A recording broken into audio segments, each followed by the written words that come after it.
नमस्कार दोस्तों, धर्म रहस्य चैनल पर आपका एक बार फिर से स्वागत है। आज हम जो साधना का ज्ञान प्राप्त करने जा रहे हैं, इसे नवरात्रि के बाद अगर कभी भी रवि पुष्य नक्षत्र या गुरु पुष्य नक्षत्र पड़े तब इसे जरूर करना चाहिए। इससे बहुत ज़्यादा लाभ प्राप्त होता है और इस साधना का फल कभी ऐसा हो ही नहीं सकता कि साधक को ना मिले। इस साधना के विषय में जो कथा आती है, आज उसके बारे में जानेंगे और इस साधना को कैसे किया जाए, इसकी विधि मैंने इंस्टामोजो पर उपलब्ध करवा दी है। और यह साधना केवल मात्र एक रात्रि में संपन्न होने वाली साधना है, इसलिए प्रत्येक व्यक्ति को इसे करने की कोशिश जरूर करनी चाहिए ताकि उसकी जिंदगी में भी बदलाव हो और सिद्धि प्राप्त की जाए। काफी समय के बाद नवरात्रि के शुभ अवसर पे उसके तुरंत बाद गुरु पुष्य नक्षत्र आ रहा है। यह 30 तारीख को रात्रि 11 बजे के करीब शुरू हो जाएगा और सुबह तक रहेगा।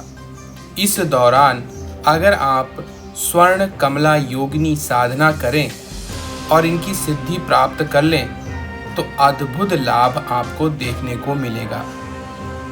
आपको न सिर्फ इनकी प्रत्यक्ष सिद्धि हो सकती है, अगर किसी कारणवश आप साधना में इनकी पूर्णतः सफल नहीं भी होते हैं तो भी अद्भुत चमत्कार घटित होगा और आपके जीवन में सकारात्मक बदलाव आएगा। धन प्राप्ति के मार्ग बनेंगे। आपके जीवन में सिद्धियों के आने के द्वार खुलेंगे। आपके जीवन में समृद्धि, सुख, वैभव, विभिन्न प्रकार की चीजें आपको प्राप्त होने लगेंगी। इसलिए इस साधना को अवश्य ही इस नवरात्रि में करें। मैंने समय बता दिया है, 30 मार्च रात को 11 बजे से आप यह साधना शुरू कर सकते हैं। अब इस संबंध में जो कथा आती है और जो वर्णन है, जो कि पूरी तरह गोपनीय रखा जाता है, आज मैं आपको बताता हूँ। कई 100 वर्ष पूर्व एक गरीब ब्राह्मण निवास करता था एक नगर में। उसकी एक ही संतान थी और वह भी एक कन्या थी। जब वह बड़ी हो गई तो उसके पास एक सबसे बड़ी समस्या थी, कन्या के विवाह की। उसे पता नहीं चल पा रहा था कि आखिर इतनी गरीबी में वह एक अच्छे घर में अपनी कन्या का विवाह कैसे करेगा। यह एक बहुत ही भयानक प्रश्न उसके सामने उपस्थित था। इस संबंध में उसने कई गुरुओं की साधना उपासना करने की कोशिश की। तब एक महान गुरु से उन्हें गुरुदेव बृहस्पति की साधना के विषय में ज्ञान प्राप्त हुआ। तो उन्होंने विधिवत तरीके से गुरुदेव बृहस्पति की आराधना की। कहते हैं, 1 वर्ष के उपरांत गुरुदेव बृहस्पति स्वर्ग से स्वयं उतरकर पृथ्वी पर आए और उन्होंने कहा कि मैं तुम्हें एक अत्यंत ही गोपनीय साधना दे रहा हूँ। इस कथा को सुनो और श्रवण करो। इस शक्ति की उपासना करो। यह शक्ति तुम्हें पृथ्वी में समस्त सुखों को देने की शक्ति रखती है और क्योंकि इससे मेरा जुड़ाव है, इसलिए मैं तुम्हें आज इसे बता रहा हूँ। एक बार जब माता लक्ष्मी भगवान नारायण से किसी बात पर रूठकर पाताल लोक चली गईं, तो उन्होंने गुप्त रहने के लिए एक विशेष स्थान चुना जहां पर नागों का साम्राज्य था।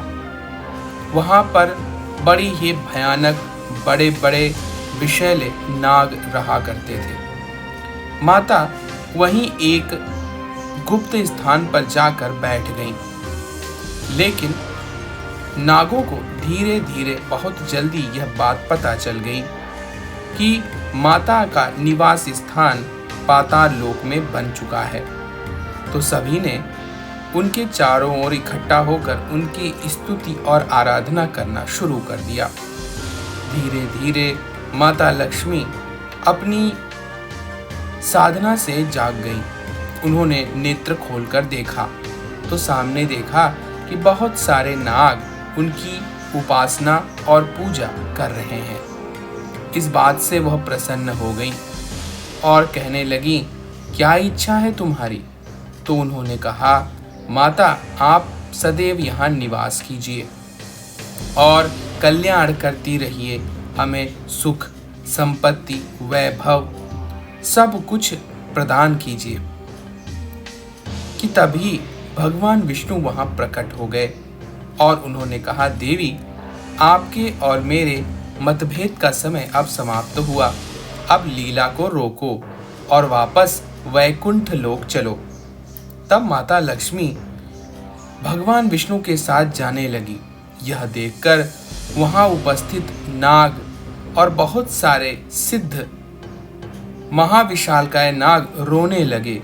तब माता ने कहा, मेरा एक सहायिका अंश स्वर्ण कमला के रूप में अब यहाँ पर विद्यमान रहेगा और इसकी कृपा से तुम अवश्य ही समस्त सुखों को भोगोगे।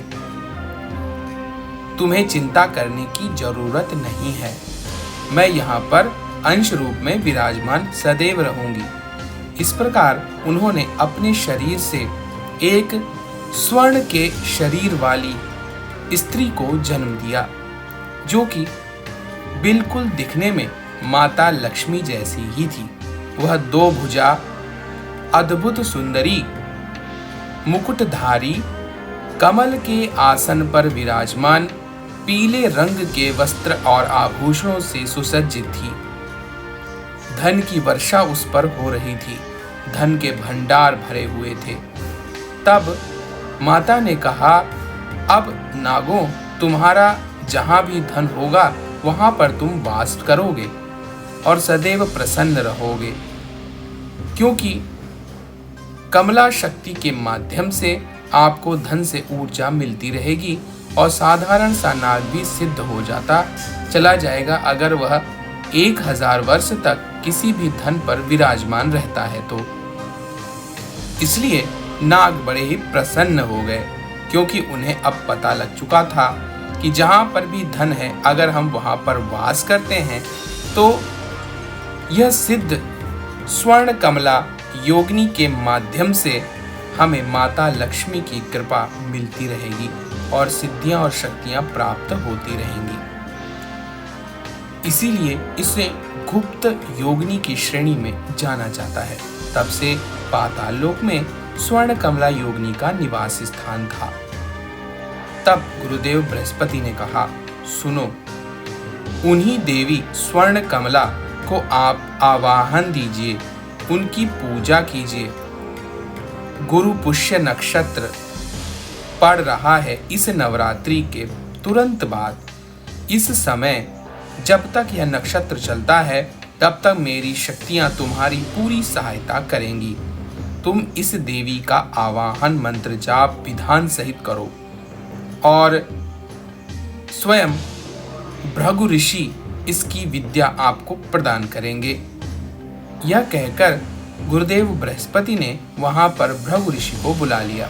भृगु ऋषि ने उन्हें स्वर्ण कमला योगिनी की सिद्ध विद्या प्रदान की। इस प्रकार गुरु पुष्य नक्षत्र में रात्रि के वक्त उन्होंने जाप किया। वह जाप करने बैठे ही थे कि अचानक से सामने साक्षात स्वर्णमयी पूरे शरीर जिनका सोने का था, जिनके वस्त्र आभूषण सोने के थे, मुकुट सोने का था, सोने के ही कमल के आसन पर विराजमान देवी वहां पर प्रकट हो गई। उनका रूप और सौंदर्य अद्भुत था। तब उन्होंने पूछा, हे ब्राह्मण राज, आपकी क्या इच्छा है? तब वह कहते हैं, मैं अपनी निर्धनता से बहुत परेशान हूँ। आप मेरा उद्धार कीजिए देवी। तब स्वर्ण कमला योगिनी ने कहा, अवश्य, कल मंदिर में जाओ, माता कमला के वहां पर अपनी कन्या को भेज देना। सुबह सुबह तुम्हारा समस्त मनोरथ पूर्ण हो जाएगा।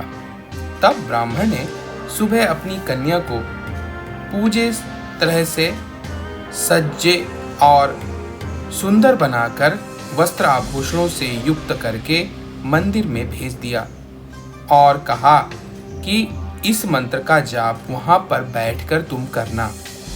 तब उसने वहां पर मंदिर में बैठकर जाप करना शुरू कर दिया।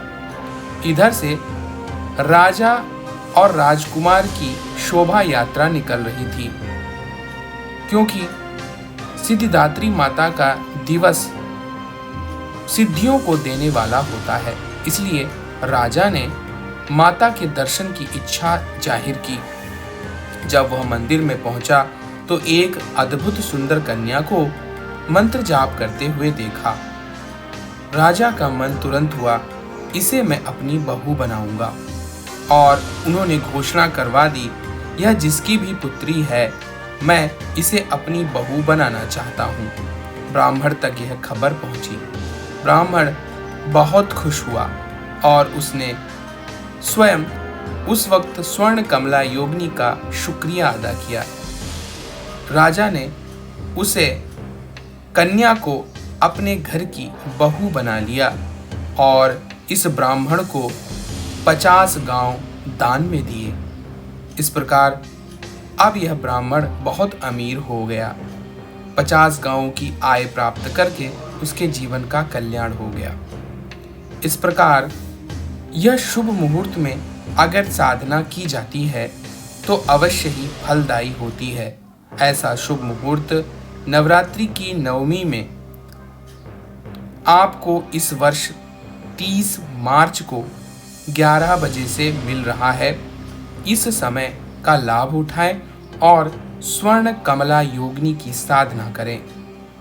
यह साधना मैंने इंस्टा मोजो पर सबके लिए उपलब्ध करवा दी है, जिससे आप करके सहज रूप में स्वर्ण कमला योगिनी की कृपा प्राप्त कर सकते हैं और अपने जीवन के दुर्भाग्य को नाश कर सकते हैं। जिसको सिद्धि ना भी मिले उसको भी स्वर्ण कमला योगिनी की कृपा अवश्य मिलती है। यह गुरुदेव बृहस्पति का कथन है।